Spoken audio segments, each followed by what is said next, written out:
আজকে তৈরি করছি মিনি লাচ্ছা পরোটা। এটা খেতে যেমন মজা, দেখতেও কিন্তু অনেক সুন্দর। অনেকেই আছেন যারা কিনা এই লাচ্ছা পরোটাটা বানাতে পারেন না, আর আপনাদের লেয়ারগুলো একসাথে লেগে যায়, কোনোভাবেই আলাদা হয় না। তো আজকের এই রেসিপিটা দেখলে সম্পূর্ণ টিপস এবং ট্রিক্স থাকবে আজকের এই রেসিপিতে। তো আশা করছি আজকের এই রেসিপিটা দেখলে আপনাদের অনেক বেশি কাজে আসবে। তো হ্যালো এভরিওয়ান, আসসালামু আলাইকুম। স্বাগত জানাচ্ছি নতুন আরও একটি রেসিপি দেখার জন্য। আজকের রেসিপিতে তৈরি করছি মিনি লাচ্ছা পরোটা। তো সেই জন্য আমি এখানে 2 কাপ পরিমাণ ময়দা নিয়ে নিয়েছি। আপনারা চাইলে এটা আটা দিয়েও করতে পারেন, কোনো সমস্যা নেই। আটা বা ময়দা যে কোনো একটা নিয়ে নিলেই হবে।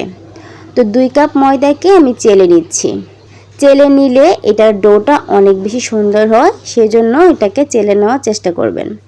তো চেলে নেওয়া হয়ে গেলে আমি এখানে পরিমাণ মতো লবণ দিয়ে দিব। দিয়ে দিচ্ছি 1 চা চামচ পরিমাণ চিনি। দিয়ে দিব 2 টেবিল চামচ পরিমাণের মতো রান্নার সাদা তেল। এবার চিনি, লবণ, তেল সব কিছু একসাথে ময়দাটার সঙ্গে ভালোভাবে ময়াম দিয়ে নিব। খুব ভালোভাবে 2-3 মিনিট ধরে ময়াম দিতে হবে, যেন সব কিছু একসাথে ভালো করে মিশে যায়। তারপর যখন দেখা যাবে হাতে নিলে এরকম মুষ্টিবদ্ধ হয়ে যাচ্ছে আর চাপ দিলে ঝুরা ঝুরা হয়ে ভেঙে যাচ্ছে, তখনই বুঝতে হবে যে ময়দাটা একদম পারফেক্টভাবে ময়াম দেওয়া হয়ে গিয়েছে। এই পর্যায়ে আমি এখানে 1 কাপ পরিমাণ পানি নিয়েছি। 1 কাপ পানি থেকে 4 ভাগের 3 ভাগ পানি আমি এখানে দিয়ে দিয়েছি। এবার এই পানিটা দিয়ে সুন্দর একটা ডো তৈরি করে নিব। যদি মনে হয় আপনাদের কাছে যে আরও একটু পানি দিতে হবে, তাহলে আরও একটু পানি দিয়ে নেবেন। তবে অল্প অল্প করে পানি দিয়ে এই ডোটা তৈরি করলে সবচেয়ে বেশি ভালো হয়। তো দেখেন আমার ডোটা এরকম হয়েছে।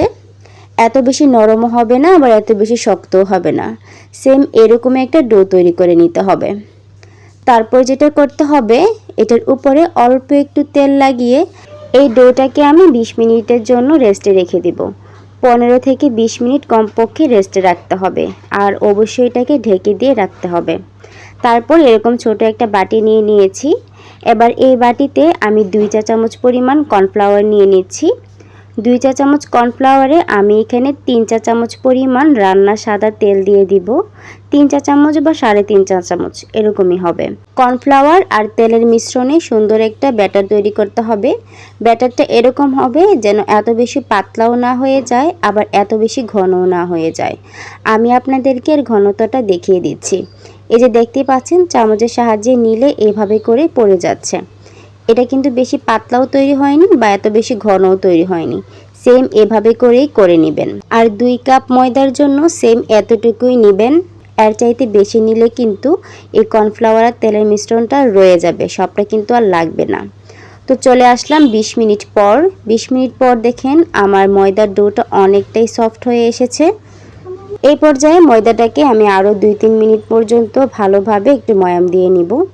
খুব সুন্দর করে একটু মথে নিতে হবে, এতে করে প্রত্যেকটা পরোটা খুব সুন্দর হবে।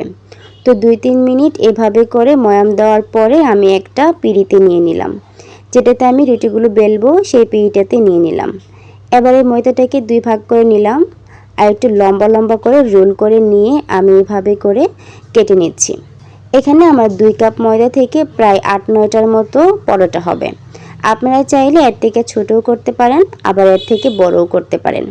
তো প্রত্যেকটা লেচিকে আমি এভাবে করে হাতে নিয়ে, দেখতেই পাচ্ছেন যেভাবে করছি, এভাবে করে গোল শেপ দিয়ে দিচ্ছি। এতে করে প্রত্যেকটা পরোটা খুব সুন্দর হবে। তো সেম এভাবে করে বাকি যেগুলো ছিল সবগুলোকেই করে নিয়েছি। এই পর্যায়ে আমি একটা একটা করে লেচি নিব, আর একটু ময়দা উপর থেকে ছড়িয়ে দিব। দিয়ে প্রত্যেকটা রুটি খুব সুন্দর করে বেলে নিব। রুটিটাকে যতটুকু পাতলা করা সম্ভব ততটুকুই পাতলা করে বেলে নিতে হবে। এতে করে প্রত্যেকটা পরোটার লেয়ারগুলো অনেক সুন্দর হবে। তো এবার কর্নফ্লাওয়ার আর তেলের মিশ্রণটা আমি এখানে 1/2 চা চামচের মতো দিয়ে দিব। 1/2 চা চামচ বা তার চাইতে বেশি দিয়ে রুটির উপরে এভাবে করে খুব ভালোভাবে লাগিয়ে দিতে হবে। যতটুকু পরিমাণ লাগে ততটুকুই দিয়ে দিতে হবে। এই যে দেখতেই পাচ্ছেন, এইভাবে করে খুব ভালোভাবে লাগিয়ে দিতে হবে। অল্প দিলে কিন্তু হবে না, একটু বাড়িয়েই দিতে হবে। তো আমার রুটিটা যেহেতু ছোট, সেজন্য 1/2 চামচ বা তার চাইতে একটু বেশি দিলেই কিন্তু হয়ে গিয়েছে। এবার একটা ছুরির সাহায্যে আমি এভাবে করে চিকন চিকন করে কেটে নিচ্ছি। যতটুকু চিকন করা সম্ভব ততটুকু করেই চিকন করে নেবেন। এতে করে প্রত্যেকটা পরোটার লেয়ার অনেক বেশি সুন্দর হবে। চিকন চিকন করে কেটে নেওয়ার পর যে অংশগুলো একদম একটু বলে গিয়েছিল সেগুলোকে আমি একদম ঠিক করে এভাবে করে মুড়িয়ে নিচ্ছি। প্রত্যেকটা লেয়ার কিন্তু একটা আরেকটার সঙ্গে লাগবে না, যেহেতু এখানে কর্নফ্লাওয়ার আর তেলের মিশ্রণটা দেওয়া হয়েছে।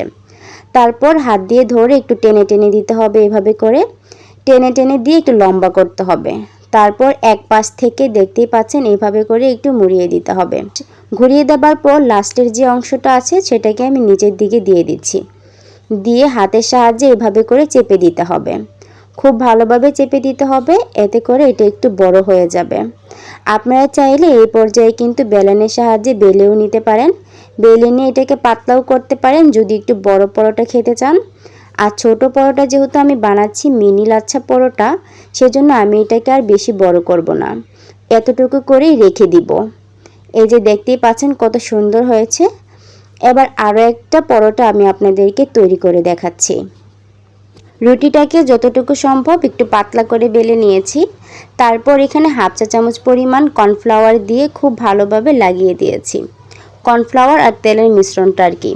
তারপর এটাকে খুব পাতলা পাতলা করে চিকন চিকন করে কেটে নিচ্ছি একটা ছুরির সাহায্যে। আপনারা চাইলে এখানে পিৎজা কাটারও ব্যবহার করতে পারেন। খুব পাতলা পাতলা করে কেটে নেওয়া হয়ে গেলে আমি এগুলাকে একদম সমান সমান করে এইভাবে দেখতে পাচ্ছেন ঘুরিয়ে ঘুরিয়ে প্রত্যেকটা লেয়ার একসাথে করে নিচ্ছি। এখানে যেহেতু কর্নফ্লাওয়ার আর তেলের মিশ্রণ বাড়িয়ে দেওয়া হয়েছে, সেই কারণে কিন্তু একটার সঙ্গে আরেকটা লেয়ার একদমই লাগবে না, প্রত্যেকটা লেয়ার আলাদা থাকবে। তারপর এভাবে করে খুব সুন্দর করে তুলে নিতে হবে, নিয়ে দুই হাতের সাহায্যে একটু টেনে টেনে দিতে হবে। একটু টেনে টেনে দিলে কিন্তু এটা অনেকটাই লম্বা হয়ে যাবে। তারপর একটু ঘুরিয়ে নিয়ে উপরের অংশটা নিচে দিয়ে দিতে হবে। তারপর হাত দিয়ে চেপে চেপে দিতে হবে। এই যে দেখতেই পাচ্ছেন আমি হাত দিয়ে চেপে চেপে একটু বড় করে নিচ্ছি। প্রত্যেকটা লেয়ারই কিন্তু আলাদা, খুব সুন্দরভাবে লেয়ারগুলো কিন্তু বোঝা যাচ্ছে। দুই হাত দিয়ে একটু চেপে চেপে যতটুকু সম্ভব একটু বড় করে নিয়েছি আমি। এই যে দেখতেই পাচ্ছেন আমার সবগুলো এভাবে করেই তৈরি করে নিয়েছি। এই পর্যায়ে আমি চুলায় চলে যাব। চুলায় একটা প্যান বসিয়ে দিয়েছি আর খুবই অল্প পরিমাণ 1 টেবিল চামচ বা 1.5 টেবিল চামচের মতো রান্নার তেল দিয়ে দিয়েছি। তেলটা প্যানের গায়ে খুব ভালোভাবে ব্রাশ করে দিতে হবে, দিয়ে প্রত্যেকটা মিনি লাচ্ছা পরোটা এভাবে করে দিয়ে দিতে হবে।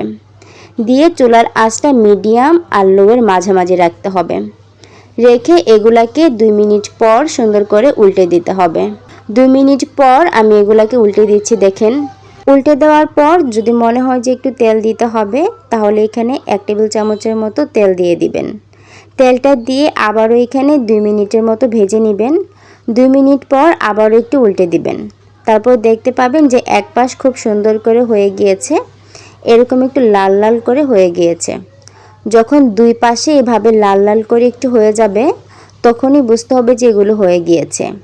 আর যখন হয়ে যাবে তখন কিন্তু প্রত্যেকটা লেয়ার একটার সঙ্গে একটা আলাদা হয়ে যাবে। আমি আবারও উল্টে একটু তেল দিয়ে দিয়েছিলাম।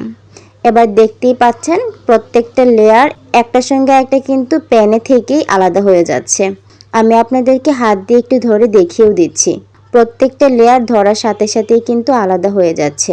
এগুলো চুলা থেকে নামিয়ে যদি আমি হাত দিয়ে একটু টান দিই, তাহলে কিন্তু দেখা যাবে প্রত্যেকটা লেয়ার একদম আলাদা হয়ে গিয়েছে। এটা দেখতে যেমন সুন্দর লাগে, খেতেও কিন্তু অনেক বেশি মজা লাগে। তো আমি যখন আমার পছন্দ অনুযায়ী সুন্দর একটা কালার চলে এসেছে আর ভালোভাবে ভেতর থেকে পর্যন্ত লেয়ারগুলো হয়ে এসেছে, তখন আমি নামিয়ে নিয়েছি। আর বাকি যেগুলো ছিল সেইগুলো কিন্তু আমি সেমভাবে তৈরি করে নিয়েছি। এই যে দেখতেই পাচ্ছেন পরোটার লেয়ারগুলো প্রত্যেকটা কত সুন্দর আলাদা হয়ে যাচ্ছে। আশা করছি দেখেই বুঝতে পারছেন আমার আজকের রেসিপি কতটা পারফেক্ট হয়েছে। তো আশা করছি আমার এই রেসিপি দেখে যদি আপনারা বাসায় ট্রাই করেন, একদম নো ফেল একটা রেসিপি হবে। তো এই রেসিপি দেখে অবশ্যই বাসায় একবার হলো ট্রাই করবেন। তো যদি ভিডিওটি ভালো লেগে যায় আমার পেজটিকে ফলো করতে ভুলবেন না। আর যদি ইউটিউব চ্যানেল থেকে দেখে থাকেন তাহলে অবশ্যই আমার চ্যানেলটিকে সাবস্ক্রাইব করে যাবেন। তো আজকের মতো আমার ছোট্ট ভিডিওটি থেকে এখানেই বিদায় নিচ্ছি। সকলে সুস্থ থাকবেন, ভালো থাকবেন আর আমার জন্য দোয়া করবেন যেন আমি আপনাদেরকে সুন্দর সুন্দর ভিডিও উপহার দিতে পারি। আল্লাহ হাফিজ, আসসালামু আলাইকুম।